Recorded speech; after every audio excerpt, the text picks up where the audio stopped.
और मेरी फसल मेरा ब्यौरा आपका ही है, आपका नहीं सरकार का। मेरी जी बिल्कुल सॉरी, पब्लिक का आपका भी है, मेरा भी है। एक सरकार की एक स्कीम है जी, मेरी फसल मेरा ब्यौरा।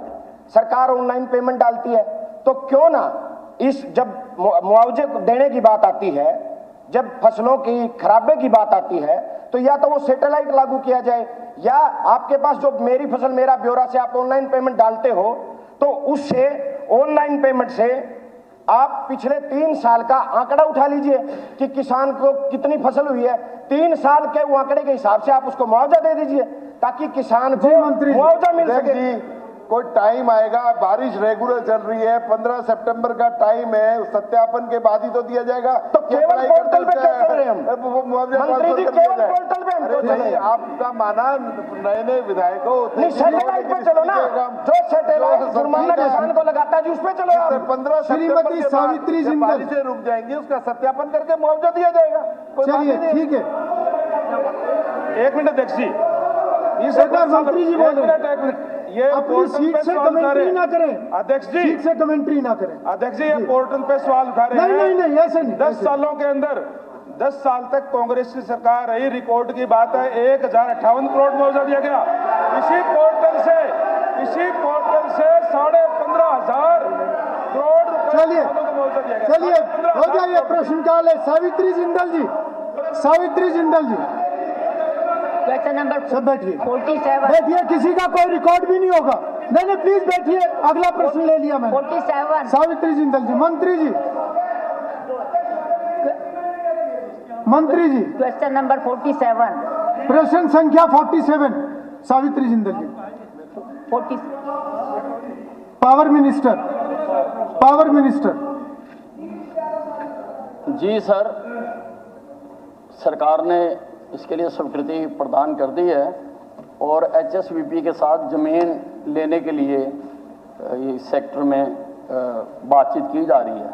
और मैं आदरणीय सदस्य को ये भी आश्वासन दिलाना चाहता हूँ कि इसी माह के अंदर मेरे विभाग के अधिकारी और HSVP के अधिकारी मीटिंग करके ज़मीन को तय कर देंगे और मौका मुआयना करके भी, और जल्दी हम ये जो सब स्टेशन है लगाना शुरू कर देंगे। जी माननीय मुख्यमंत्री मंत्री जी से मेरा निवेदन है कि इसको जल्दी करवाया जाए। बहुत बहुत धन्यवाद। श्री मोहम्मद इसराइल, क्वेश्चन नंबर 48 जी मंत्री जी।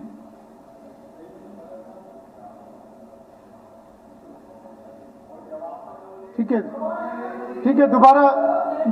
दोबारा इसको कर लेंगे, दोबारा कर लेंगे। श्री राजवीर फरटिया, इसको दोबारा टेकअप कर लेंगे। नहीं कोई बात, दोबारा कर लेंगे इसको। श्री राजवीर फरटिया, जवाब सभा पटल पे रख दिया गया। मैं ही दे देता हूँ, मैं ही दे देता नहीं कौन से प्रश्न का दे रहे हैं आप?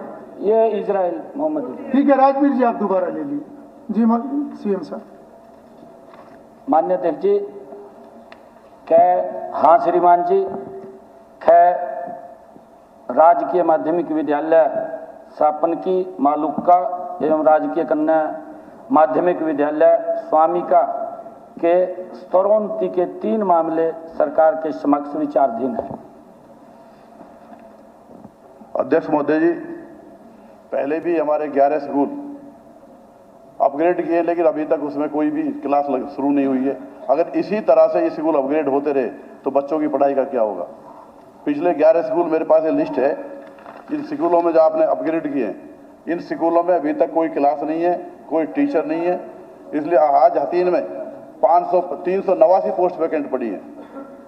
अपग्रेड स्कूल करने का तो काम आप कर रहे हैं, लेकिन स्कूल में टीचर का प्रबंध भी किया जाए, बिल्डिंग का इंतजाम भी किया जाए और क्लास लगाई जाए। ये क्लास अब तक क्यों न लगी, और ये आपके 11 स्कूल अभी तक मुख्यमंत्री महोदय जी क्यों शुरू नहीं हुए अभी तक? माननीय अध्यक्ष जी, जो माननीय विधायक की चिंता है कि टीचर्स की, हम स्कूलों के अंदर टीचर्स भी पहुंचा रहे हैं। हमने HPSC को भर्ती भी दिया हुआ है और टीचर आ जाएंगे। कुछ कोर्ट के अंदर एक रुका हुआ है मामला रिजल्ट का, जो ही वो क्लियर होगा तो उसके बाद भी टीचर आ जाएंगे। परंतु मैं ये बताना चाहता हूँ कि हमने लगातार पिछले लगभग 10.5 वर्षों में सरकार ने एजुकेशन के सुधारीकरण के लिए जो कदम उठाए हैं, हमने हर 10 किलोमीटर के ऊपर संस्कृत मॉडल स्कूल अभी बजट के अंदर घोषणा की थी माननीय अध्यक्ष जी, हमने उस नॉर्म को पूरा कर लिया है। हर 10 किलोमीटर के ऊपर संस्कृत मॉडल स्कूल जिसमें सारी सुविधाएं वहां पर उपलब्ध हैं। परंतु जो माननीय सदस्य का क्वेश्चन है कि राजकीय विद्यालय सापन की जो हथीन ब्लॉक के अंदर है, इसमें नॉर्म के अनुसार 210 छात्र वहां पर हैं और 227 की उपलब्धता है। 5 किलोमीटर की उसकी दूरी है माननीय अध्यक्ष जी, 5 किलोमीटर की दूरी है और इसमें 14 कमरे बने हुए हैं और 17 कमरों की आवश्यकता है। इस संबंध में मैं विद्यालय के स्तरोन्तर हेतु समक्ष प्राधिकारियों प्रशासनिक स्वीकृति प्रदान कर दी गई है और मानदंडों में छूट प्रदान करते हुए स्वीकृति भी प्रदान की गई है। और जो दूसरा माननीय सदस्य ने पूछा है कि राजकीय माध्यमिक विद्यालय मालूका जो ये हथीन ब्लॉक का है, इसमें भी जो स्नातकोत्तर के मानदंड है उसके नियमानुसार जो उपलब्धता है वो 589 है और नॉर्म्स 210 हैं। ये भी 5 किलोमीटर इसके नॉर्म के अनुसार दूरी है, 3 किलोमीटर के ऊपर है और 2 एकड़ भूमि है। इसके अंदर 14 कमरे वो उपलब्ध हैं और इस संबंध में भी माननीय अध्यक्ष जी यह अंकित किया जाता है कि विद्यालय के स्तरोन्तर हेतु समक्ष प्राधिकारी एवं प्रशासनिक स्वीकृति इसकी भी प्रदान की गई है और इसके भी मानदंडों में छूट प्रदान करते हुए स्वीकृति प्रदान की गई है। तीसरा जो कन्या माध्यमिक विद्यालय स्वामी का, इसके भी नॉर्म के अनुसार कन्या माध्यमिक विद्यालय स्वामी का ब्लॉक हथीन में स्तरोन्नति करना संभव नहीं है, जैसा क्योंकि छात्रों की संख्या यहाँ नॉर्म के अनुसार 210 है और 227 इसकी उपलब्धता है। ये इसके 5 किलोमीटर है परंतु ये 3 किलोमीटर के अंदर इसका वो है और 14 इसमें नॉर्म के अनुसार कमरे होने चाहिए और 18 कमरे इसमें बने हुए हैं। इस संबंध में भी विद्यालय के स्तरोन्नत हेतु समक्ष प्राधिकारी और प्रशासनिक स्वीकृतियां प्रदान की गई हैं और इसमें भी छूट प्रदान करते हुए ये स्वीकृतियां दी गई। ठीक, श्री राजबीर फरटिया प्रश्न नंबर 49। जी मंत्री जी। माननीय अध्यक्ष महोदय, माननीय विधायक लुहारू ने बुआनीखेड़ा का प्रश्न पूछा है। इसमें इन्होंने जो सीवर लाइन जल भराव की बात कही है, बुआनीखेड़ा के अंदर 9 नालों के माध्यम से बरसाती पानी का निपटान किया जाता है। एसटीपी के पास 300 मीटर की लाइन बैठ गई थी, उस पर अस्थायी तौर पे पंप सेट लगा दिया गया है जिससे निकाल रहे हैं और उसकी एस्टिमेट लगभग 455 लाख रुपए का एस्टिमेट बना करके उसको स्वीकृत कर दिया गया है। टेंडर कॉल कर लिया है, 3 महीने के अंदर टेंडर खुलते ही 3 महीने के अंदर इसको ठीक कर दिया जाएगा। अध्यक्ष महोदय, जल भराव की मैं अगर बात करूं तो आज नहीं, आपके प्रश्न पे पूरे प्रदेश की बात, जनरल चर्चा नहीं मेरे से पहले भी और आपका मैं जो आप उन्होंने दे दिया उसमें कुछ पूछना है तो पूछे। मैं मेरे उसकी बात करूंगा। नहीं ऐसे नहीं, सप्लीमेंट्री मेरा ये है। हाँ, सिर्फ सप्लीमेंट्री पूछो। हमारे क्षेत्र में जिला भिवानी में सिवानी हमारी जो है और लुहारू में हर साल यही समस्या रहती है। एक भी पॉइंट अध्यक्ष महोदय ऐसा नहीं है कि पिछले साल जहां पानी भरा और इस साल उसका समाधान हुआ हो।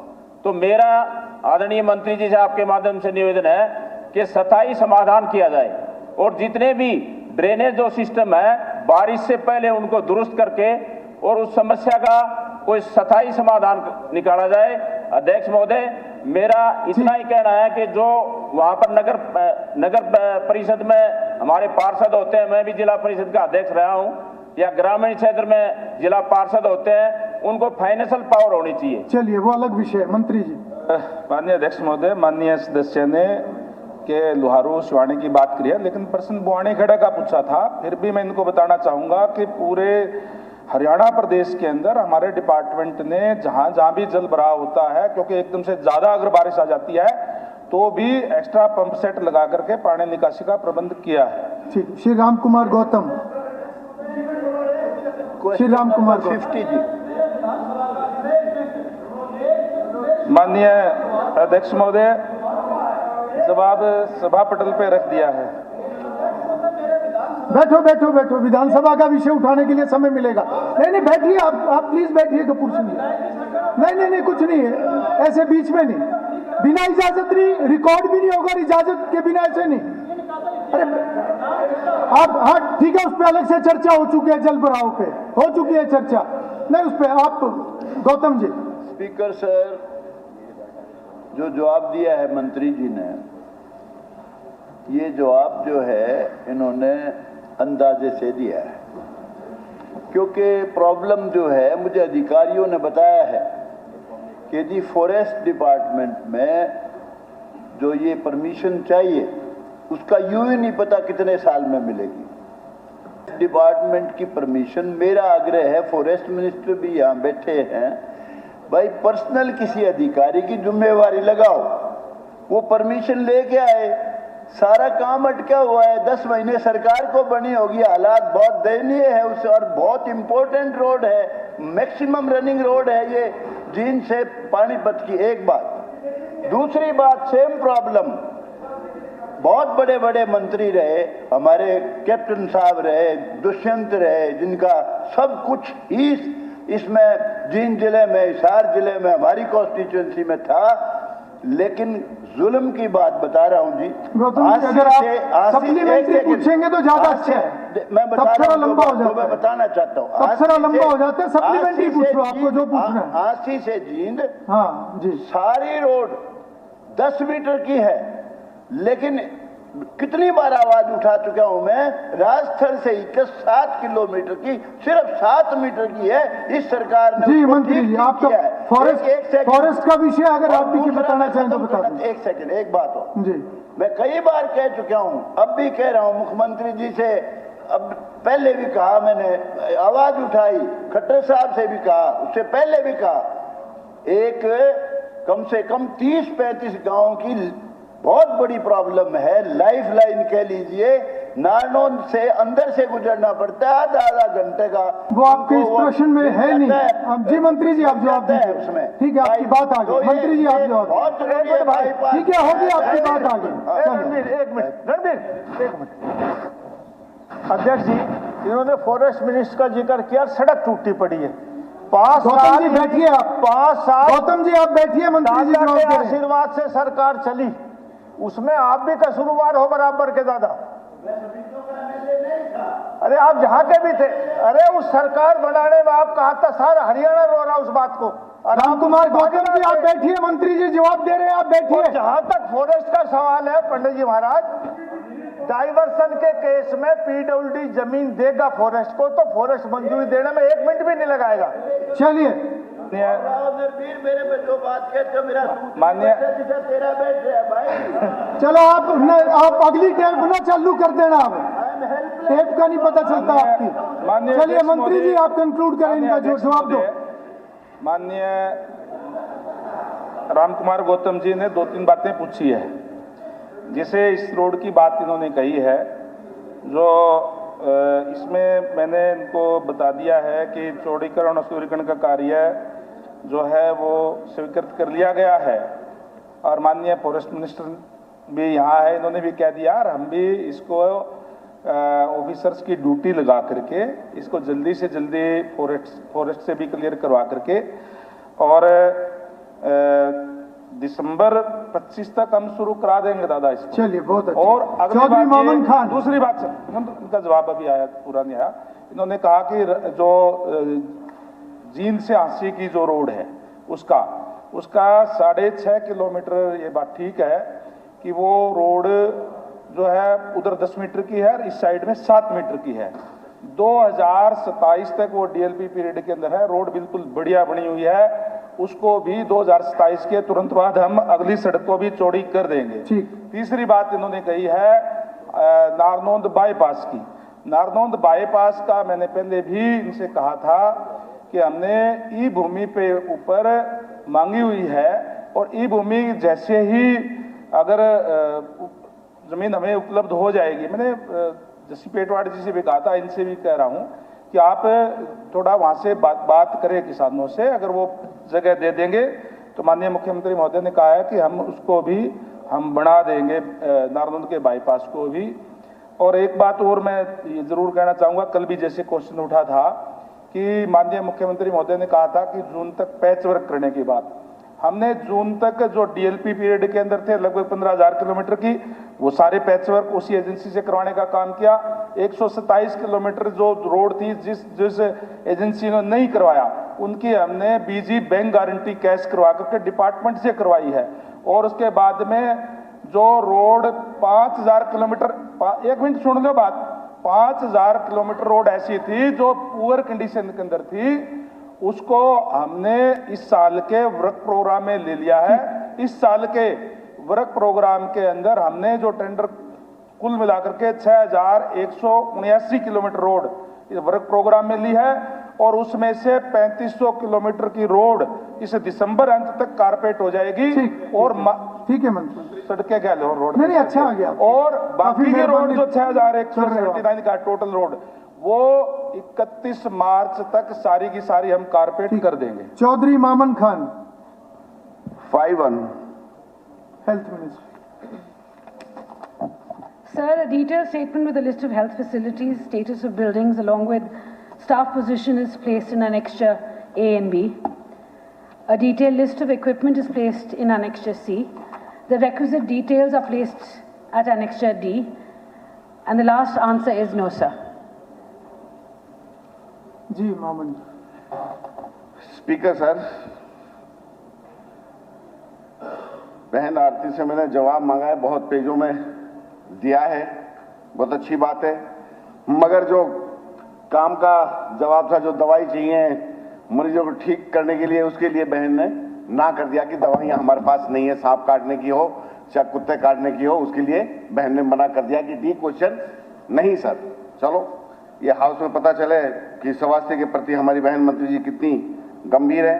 सर इन्होंने मेरे को जवाब दिया है कि आंसर दिया हुआ है कि कितनी वायल्स कौन से अस्पताल में एंटी वेनम की दी हुई हैं, तो मैंने कहा है कि कोई लैक नहीं है एंटी वेनम मेडिसिन की पूरे मेवात में। सर मैंने ये नहीं कहा है कि नहीं है, मैंने कहा है कितनी है, तो लैक नहीं है। स्पीकर सर ये आंसर है पूरी विधानसभा के सामने, मेरे को कहीं लिखा दिखा दे, इसमें लिखा हुआ है।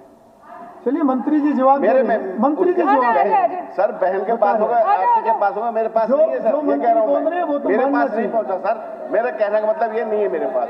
आपको देखना ही है, इसी विधानसभा में मैं दिखाने को तैयार हूँ। ये लास्ट क्वेश्चन है ही नहीं, सप्लीमेंटरी है ही नहीं सर। चलो उन्होंने कहा मेरे को इस विधानसभा में दिखा दो, मैं दिखाने को तैयार हूँ। मेरे क्वेश्चन में देख लो जरा, बहन आप ले लो, आपने कहा इस विधानसभा में दिखा दो, मैं दिखाने को तैयार हूँ। बैठेगी जरूर तो जी, बैठेगी तभी तो मैं पूछूंगा जी। मेरा कहने का मतलब सर ये है, तो मैं बता दूं आपको, सिविल अस्पताल मांडीखेड़ा में 29 वायल्स हैं, सीएचसी फिरोजपुर जिरका में 21 वायल्स हैं, पीएचसी बिवान में 21 वायल्स हैं, पीएचसी नगीना में 21 वायल्स हैं, पीएचसी मारोरा में 21 वायल्स हैं, पीएचसी पुन्हाना में 27 वायल्स हैं। He wants to know about the vials. That's what he wants to know. कोई दूसरा टेबल तो नहीं पढ़ लिया कहीं, उसको बैठा फिर से देख लेना सर, उसको बैठा सही मैं तभी तो बोलूंगा सर। चलिए सर मेरा कहने का मतलब ये है, हमें नहीं सप्लीमेंट्री, मेरा क्वेश्चन तो एक भी नहीं मांगा सर। कल भी मेरे साथ ऐसा किया था, मेरा एक ही क्वेश्चन, ऐसा मत करो सर, आप हमारे कस्टोडियन हो, आप हमारी नहीं सुनोगे तो कौन सुनेगा। सर मेरा ये है कहना कि कुल मिला के जो ये है हमारे सब हेल्थ सेंटर 17 बिल्डिंग चल रही है, सरकार के पास सब हेल्थ सेंटर चलाने के लिए भी बिल्डिंग नहीं है, और पीएचसी 17 है, सीएचसी 6 है, सिविल हॉस्पिटल मांडीखेड़ा में 1 है हमारा, जबकि वहां 17 लाख के आसपास जनसंख्या है। कुल में 111 सब हेल्थ सेंटर चल रहे हैं, जबकि 450 गाँवों में, हर गांव में सब हेल्थ सेंटर होना चाहिए। साकरस एक महाग्राम गांव है जी, हमारा बहुत बड़ा गांव है मेरी विधानसभा का, उसमें प्राइमरी हेल्थ सेंटर भी आज तक सरकार नहीं खोला। मेरा क्वेश्चन ये है, बहन से मैं पूछना चाहता हूं कि सरकार यह बताए कि जिला मेवात में किस किस स्वास्थ्य केंद्रों पर ultrasound, x-ray, operation theatre, CBC lab, test working तो है, पर वहां कार्यकर्ता नहीं है, खाली क्यों पड़े हैं। सरकार से यह भी बताया कि मेडिकल कॉलेज को छोड़कर मांडीखेड़ा और अन्य किसी संस्था में आईसीयू की सुविधा क्यों उपलब्ध नहीं है, जबकि यहाँ काफी संख्या में सांप, जहरीले कीड़े काटते हैं। सप्लीमेंट्री ऐसे पढ़ के थोड़ा बोलते हैं, सप्लीमेंट्री तो जो आपको तुरंत कोई ध्यान में आया वो पूछो। ठीक है सर, ये नहीं, ये तो सर आप नए प्रश्न ले रहे हैं, आप शॉर्ट में सप्लीमेंट्री पूछो अपना, ऐसे नहीं। मैं ये पूछना चाहता हूँ कि वहाँ सांप काटने के इंजेक्शन नहीं है, कुत्ते काटने के इंजेक्शन नहीं है, कुछ और मंत्री जी कुछ बताना पाउडर आती है उसको छिड़कने के सांप और कुत्ते का दोबारा बताइए। ऐसा क्यों है? एंटी वेनम का मैंने पहले से ही जिक्र कर दिया है कि एंटी वेनम भरपूर है। कुत्ते काटने वाली दवाई तो इन्होंने पूछी नहीं थी, उन्होंने एंटी वेनम की जिक्र किया था। साथ साथ मैं ये भी कहना चाहूंगी, आईसीयू जो है मांडीखेड़ा और सारे सिविल अस्पताल जो पूरे हरियाणा में हैं, आने वाले वक्त में बेहतरीन से बेहतरीन इलाज के लिए कार्यरत हम कर रहे हैं काम। सीएम साहब ने हमें आदेश दे रखा है कि जो भी डिस्ट्रिक्ट अस्पताल हो वहाँ बेहतरीन से बेहतरीन इलाज हो, बेहतरीन से बेहतरीन इक्विपमेंट हो। जहाँ तक सीटी स्कैन और एमआरआई स्कैन की बात है, जहाँ जहाँ नहीं है वो पीपीपी मोड पे चल रहे हैं, और जल्द से जल्द हम चाहेंगे कि वो सिविल अस्पताल में भी, सारे सिविल अस्पताल, एक जिले को मैं नहीं पॉइंट करती, मैं 22 की 22 जिलों की बात कर रही हूँ, सभी जिले अस्पतालों में आने वाले अगले 2-3 महीने में हम सारी की सारी सुविधाएं जरूर प्रदान करेंगे। धन्यवाद। सतीश फागना। Question number 52। आगे जवाब आ गया आपका, जवाब आ गया आपका, चलिए। अध्यक्ष जी, जो ये सवाल मेरे भाई सतीश फागरा जी ने पूछा है, मैं बताना चाहूंगा। डिटेल जवाब आ गया। ऐसे वर्तमान में एनआईटी विधानसभा क्षेत्र के अंदर 425 कर्मचारी नियुक्त हैं, और वहां पर उसके अलावा ट्रैक्टर, ट्रॉली, डंपर नहीं, बेवजह मुद्दा नहीं, बेवजह। आफ्ताब जी गलत है ये। नहीं, उनको बहुत डिटेल, मैंने इनका सवाल भी सुना है, उनका जवाब भी सुना है, उनका सप्लीमेंट्री भी सुना है, मैंने एक शब्द सुना है। नहीं हो गया, नहीं, दोबारा मौका मिलेगा तब अपनी बात रख लेंगे। क्वेश्चन आवर में ऐसे नहीं, ऐसे मौके मत ढूंढो बिना बात के, आप अपना कंटिन्यू कीजिए। दो स्वीपिंग मशीनें वहां पर कार्यरत हैं, और वहां पर डोर टू डोर जो कलेक्शन का टेंडर है, 8 सितंबर को नया टेंडर खुल जाएगा, और उसके अलावा 490 जो सफाई कर्मचारी हैं उनकी नियुक्तियां विचाराधीन है, जो कि हरियाणा कौशल रोजगार निगम से निविदाएं मांगी गई। जी